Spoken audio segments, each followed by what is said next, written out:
All right, let's dive right in. We're going to unravel the secrets behind the fabrics we see and feel every single day. We'll be exploring the fascinating world of fancy yarns.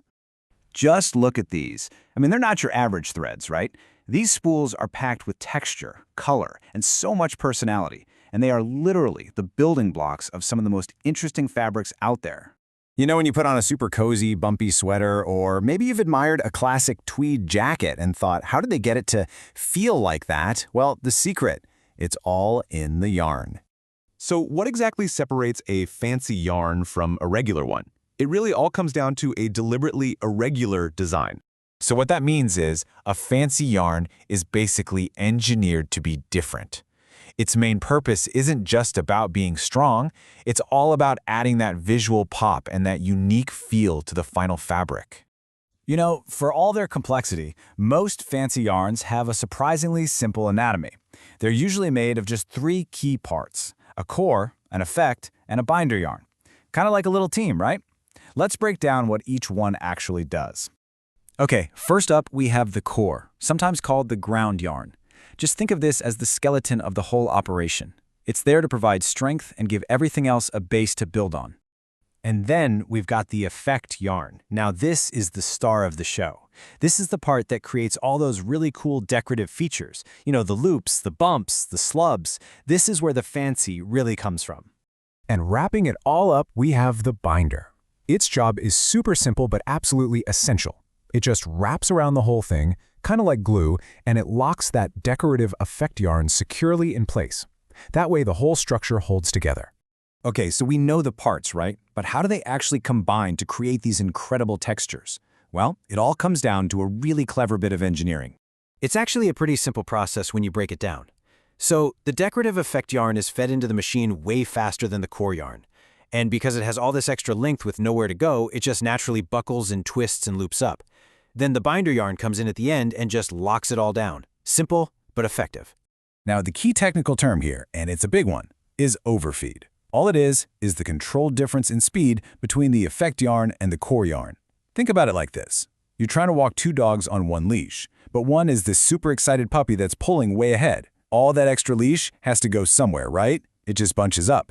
It is the exact same principle here. And by managing this speed difference with incredible precision, manufacturers can create a huge variety of textures. All right, so now that we've got the how down, let's take a look at the what. It's seriously amazing to see how this one simple principle can create such a diverse and beautiful range of different yarn styles. So let's jump into the gallery. Wow, yeah. You can see the difference right away here. So on the left, you've got yarns like boucle and loop, and they're known for those really distinctive, almost bubbly, circular shapes. But then look over to the right. You'll see slub yarns, which have this much more organic, uneven, kind of thick and thin thing going on. So let's break that down a bit. For boucle and loop yarns, on the left, they're created when that effect yarn wraps around the core to form those signature loops. Slub yarn, though, on the right, gets its texture from varying the twist. And that's what creates that classic back and forth between the thick, loose sections and the thin, tight ones. Okay, let's look at some even more dramatic textures now. On the one hand, we have snarl yarns, which, they look like they're just full of these tiny, twisted springs. And then on the other side, we've got knob yarns, which have these cool little bumps or buttons all along them. So how do they do that? Well, the secret to a snarl yarn is giving that effect yarn a super high twist, so much that it just coils back on itself. But for a knop yarn, the effect yarn is actually allowed to bunch up in specific spots, and that's what creates those awesome little decorative knots. All right, let's check out 2 more really popular types. Over here on the left are spiral yarns. You can see they've got that distinct wrapped, almost corkscrew look. And then on the right, we have marl yarns, which are all about creating these really beautiful blends of color. Okay, so a spiral yarn happens when one yarn literally wraps around a core, kind of like a vine growing up a pole. A marl yarn is actually simpler in its structure, but it looks really complex. It's just 2 or more different colored strands twisted together. That's how you get those lovely diagonal stripes of color. All right, so we've totally geeked out on the technical side, but why does any of this actually matter? Well, let's take a look at how these threads become the trends that we see all around us. And the short answer is pretty much everywhere. Look at this list. They're absolutely essential in weaving to create things like classic suiting and tweed. They give our couches and chairs that awesome texture, durable upholstery. And of course, they are the absolute star of the show in knitting and crochet. Yeah, just take a classic tweed jacket. It's rich, complex texture, all those little flecks of color. That's a perfect example of multiple fancy yarns, probably some slub and marl, all working together to create that iconic look. And, at the end of the day, this is the bottom line. It's not just about making something look cool. It's also about business.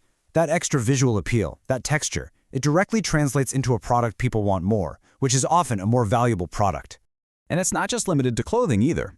Even something really functional like this braided rope uses the same principles of fancy yarn construction to create both strength and a really distinct tactile quality. So there you have it.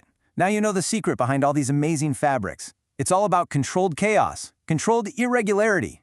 So, the next time you pick up a piece of clothing or run your hand over a couch, take a closer look. See if you can spot the story the threads are telling you.